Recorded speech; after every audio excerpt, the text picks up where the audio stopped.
Okay, my shirt's all, neckline's all done. I have my sleeve here. I've got my sleeve opening. I've double checked because I like to just make sure that the shoulder seam where the sleeve is going to be set in, I like to make sure that I've got a nice smooth line there, that it's not curving in too much, that it's going to be a little bit flat going across there. That just sets it in a little bit nicer.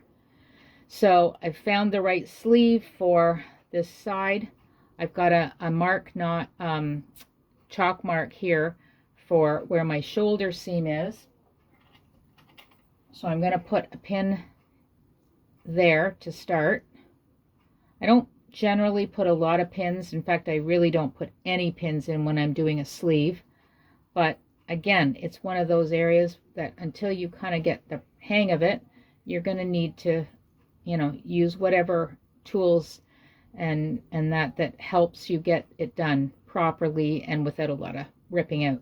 Okay, so from the underarm seam, this is the flat sleeve method, to the notch that I have. If you have a notch, if you don't have a notch, it's about 3 to 4 inches from up the curve of the sleeve that you would put a pin. So this area here, there's no easing. This is all fitting just nice and flat. If there's any ease happening, you can see here from that notch to my shoulder point, there's a little bit, they don't line up perfectly. So depending upon any adjustments you've made or even your pattern, you may have to ease in up to 1 inch in this area. So if your sleeve is that much bigger, what you're going to want to do is you're going to want to put another pin or 2 in here. So then I go around and I kind of start from the other side. So I line up my side seam, and this is a single notch, so that indicates the front. So I've got a single notch here.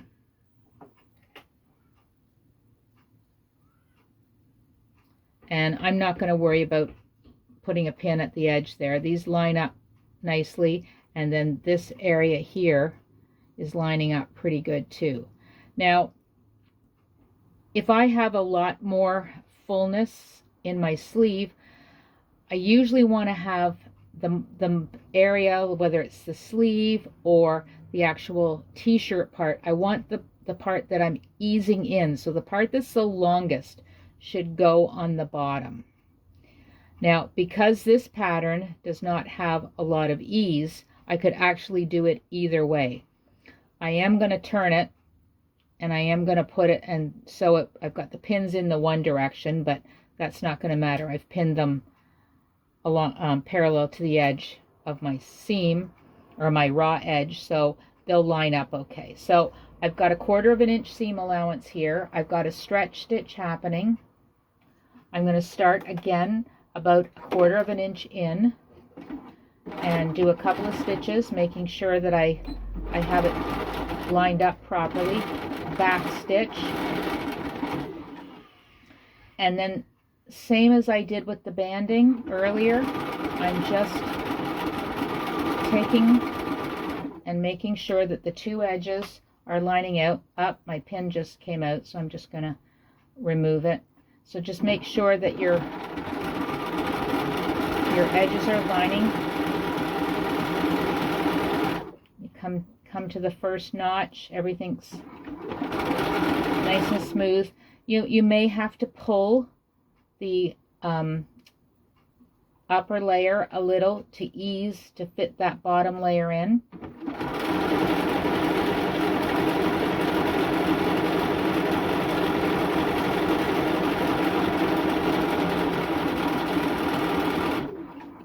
Here I've got to sort of bring the 2 edges back together.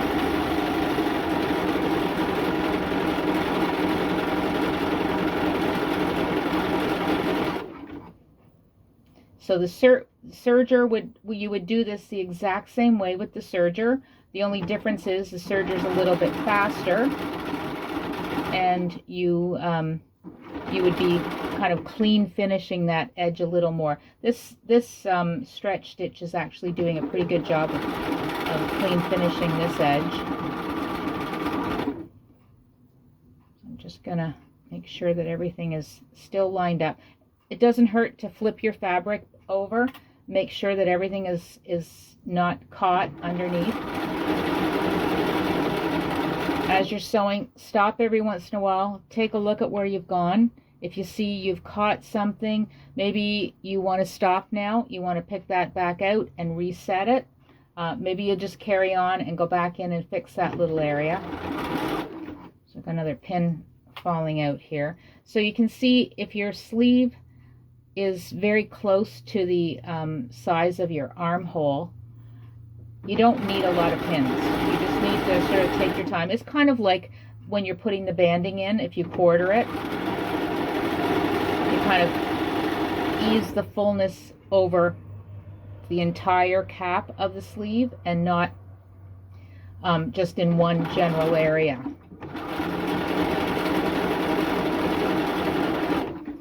Pull this pin out.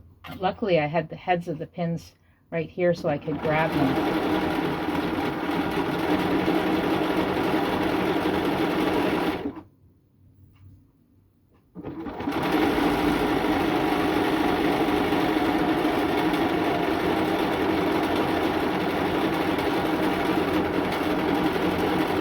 So there, I've come to the end.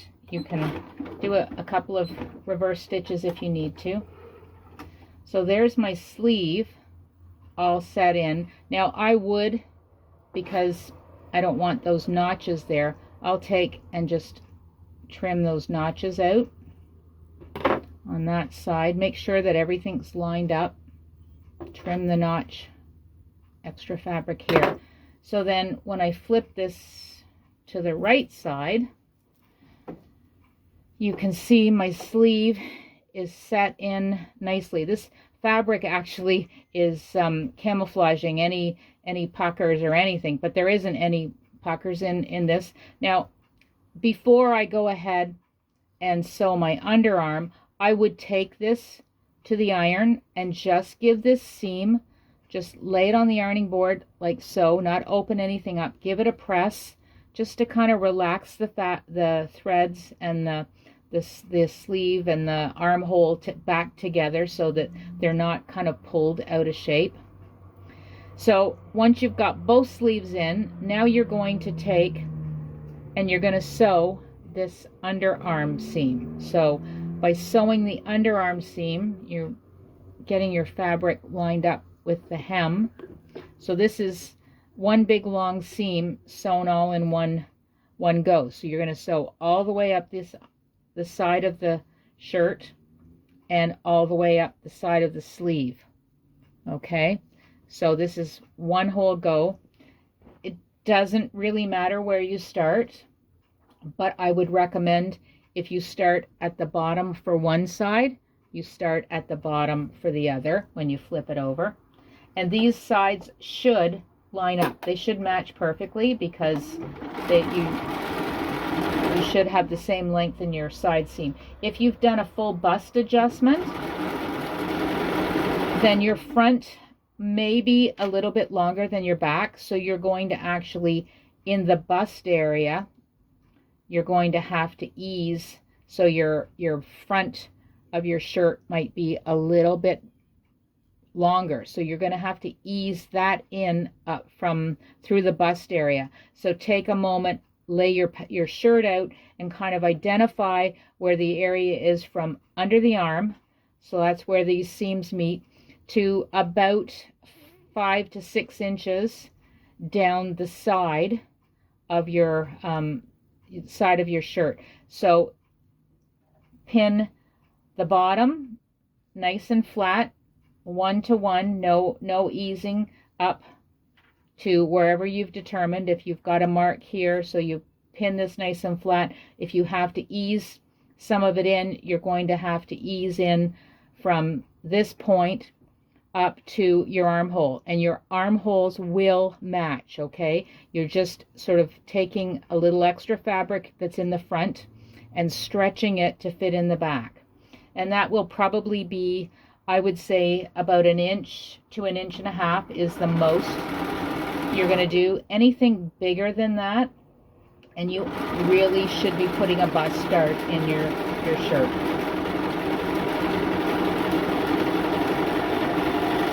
So my t-shirt has no easing happening in it.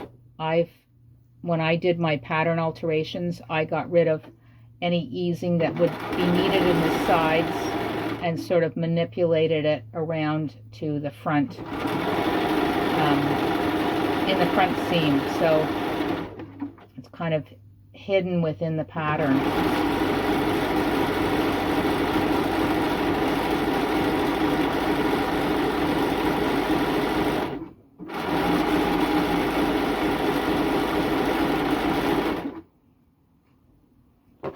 Few threads here. If I'm serging, I'm not clipping all these threads because my serger is actually cutting all the threads for me.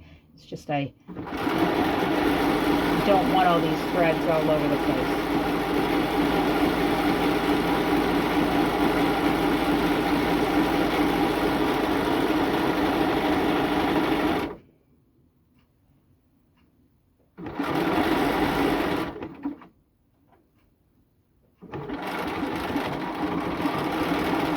So you can see I'm making sure when I come to this armhole seam that the two seams meet up.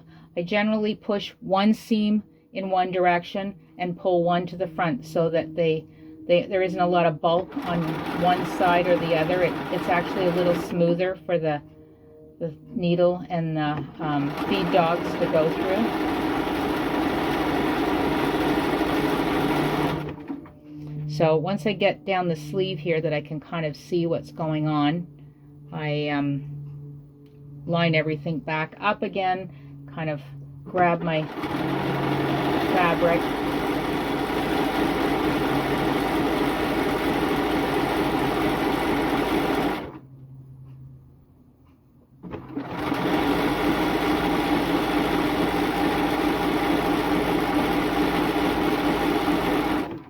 Carrying on all the way down this shirt.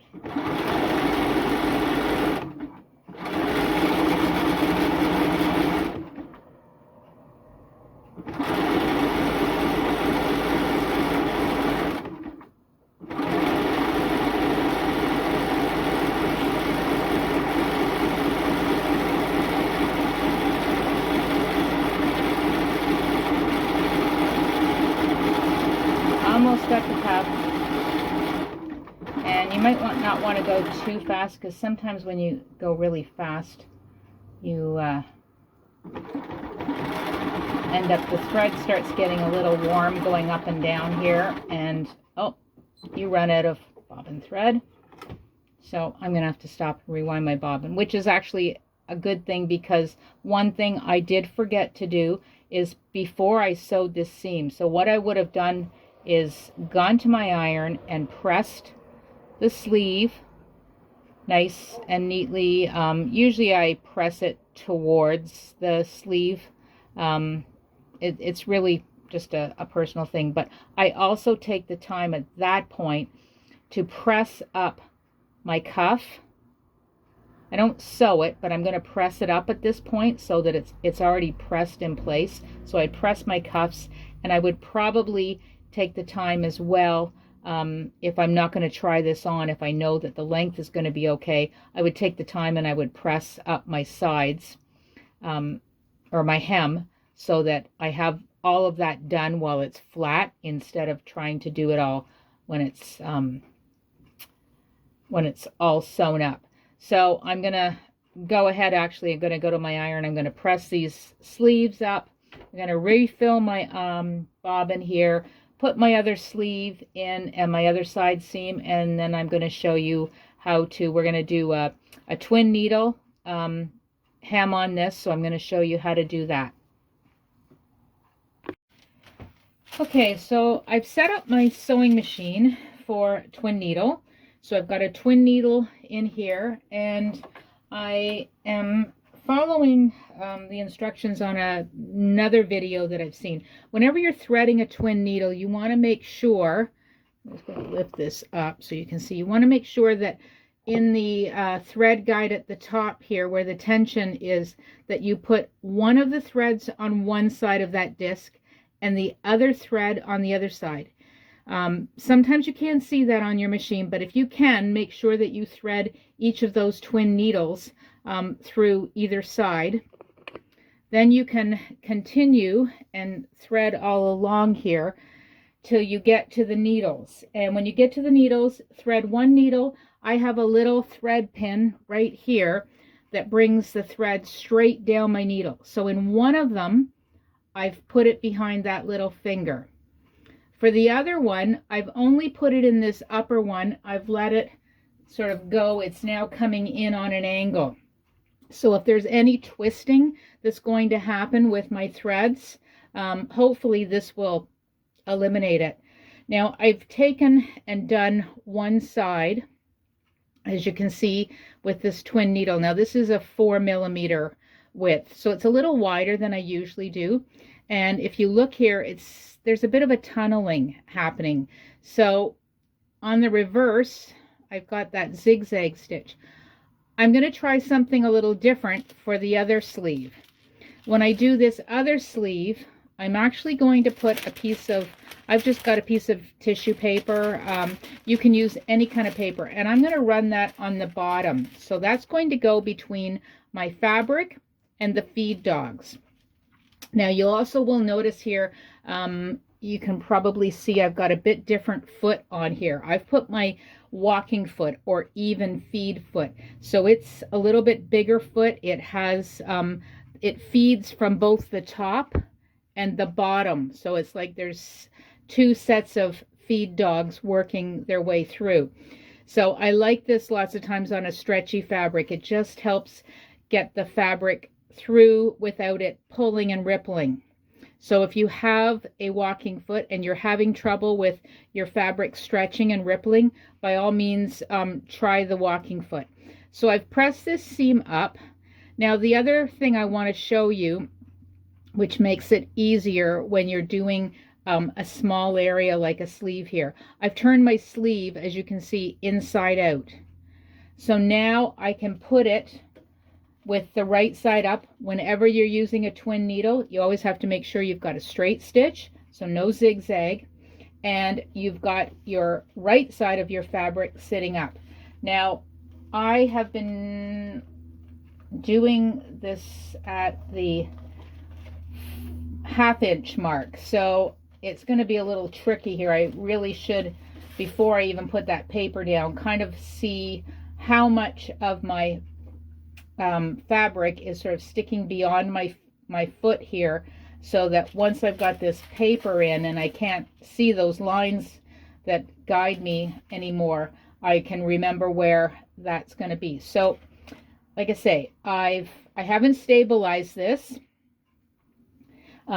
So because I haven't stabilized it, it is definitely going to need a little bit of extra something. So I've just taken a piece of paper. The lighter the paper, the better. So a tracing paper, I sometimes just use adding machine paper because it comes on a nice little roll, and I'm going to rip this out after I've done. So I'm putting my fabric under the presser foot, and I don't want to start right on top of that seam. So I'm going to bring it down a little, and I want to make sure that my paper, because it's probably going to move along with this, so I want to make sure that I've got enough paper to go around this sleeve. So I've got my foot down, just going to edge it over a little. So you can see now I'm going to be stitching around this circle, but I don't have to stretch this to go over the arm of the machine at all. I can just nicely sort of hold my finger here. I double check again. Now I've got this set for a 3 for the stitch length and no width on it. So it's a straight stitch. So I'm going to just start stitching here. And I just very carefully just keep turning the fabric around, take a few steps when you start to get a little close again, and try not to pull it. So I'm just coming around.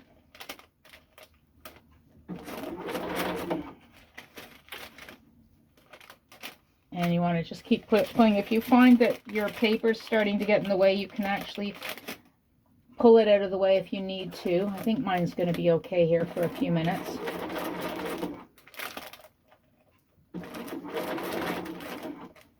Slowly go around. Make sure you've got a paper that's not tough to pull. You don't want to be pulling it too hard and stretching out your stitches either. Okay, so I'm going around, and I'm not going to actually have enough paper, but I will show you what to do if that happens.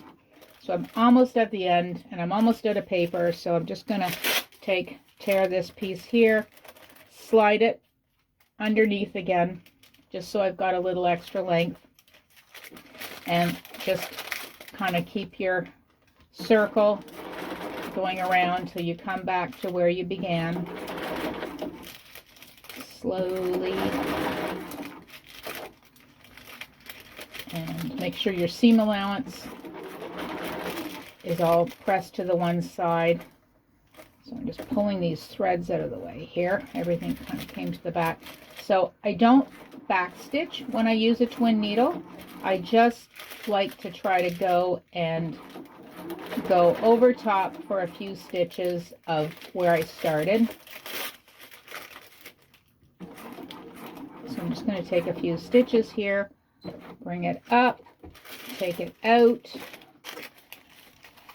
and so if you look at it from this side, that definitely looks a lot flatter than the other one. So I'm just going to pull this paper away, and then we'll compare. Now, if a little bit of paper is left in between your stitches, you know, you can take the tweezers and kind of pull it out, but it will wash out the first time you use this. Now, if you have a washable stabilizer that you might be using for embroidery, or you might have it around, you could definitely use that too, or a tearaway, something that you can kind of pull out of the way when you're done stitching. But what happened is, let's see if I still got a little piece. What that paper did is it kept control of the bottom stitches. So you see how there's definitely more of a zigzag on that side. Let's find an area here where it's white that you can actually see. So you see definitely a little more pronounced than on this one. This one is kind of curling into itself, whereas this one is a little flatter. So that's what the paper, or if you used a stabilizer, that's what that would do. So now I've got this all done. I can flip my sleeve back right side out. I would still take it to the iron and give it a little bit of a press just to set the stitches a little more. So now I'm ready to do the hem. So I've taken and I have pressed a stabilizer onto the back, so on the wrong side of my hem. I took a 1-inch piece of stabilizer, so you can see it's very faint, but it's just a white. I didn't want it to bleed, the color to bleed through to the front.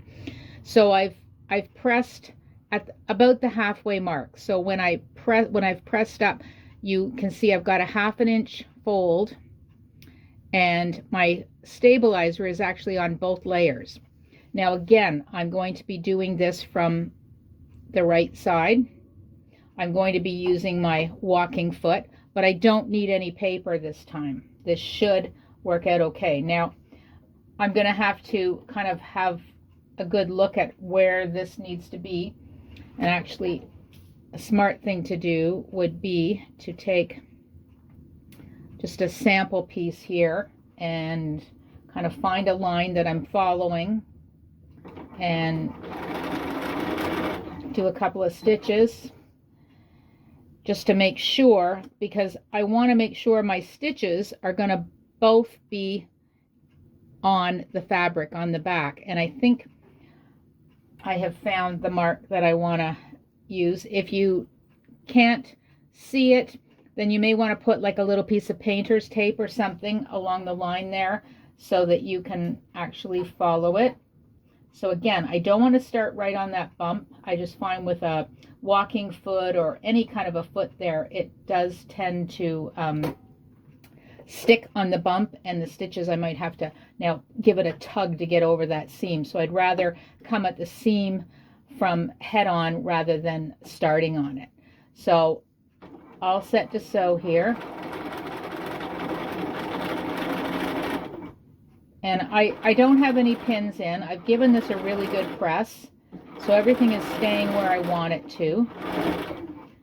So I'll just come along, and I have a little bit of tunneling here.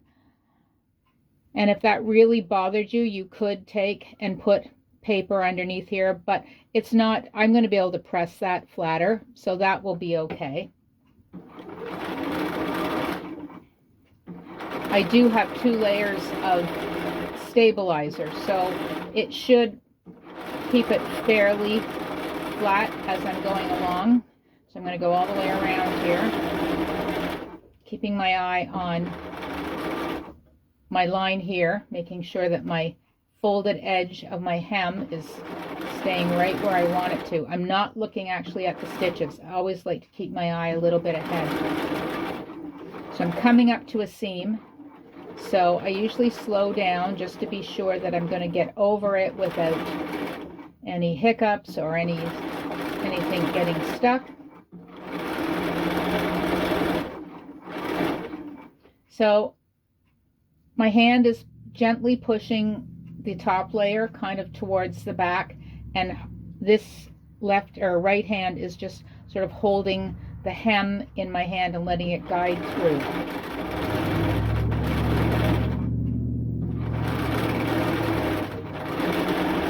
So my hands are kind of doing what the even feed foot is doing as well. I'm just, because it's a very stretchy fabric, I'm just giving it a little bit extra here. If you didn't have that even feed foot, you definitely kind of, it's almost like you're kind of giving a little pull on this side and a little tug on that side just to keep everything, it's kind of almost on an angle to keep everything nice and flat. So here I am coming back up to the end, and again I'm just going to go over those stitches. Try very carefully to go in the same holes. That just takes a bit of practice. And now I'm all done.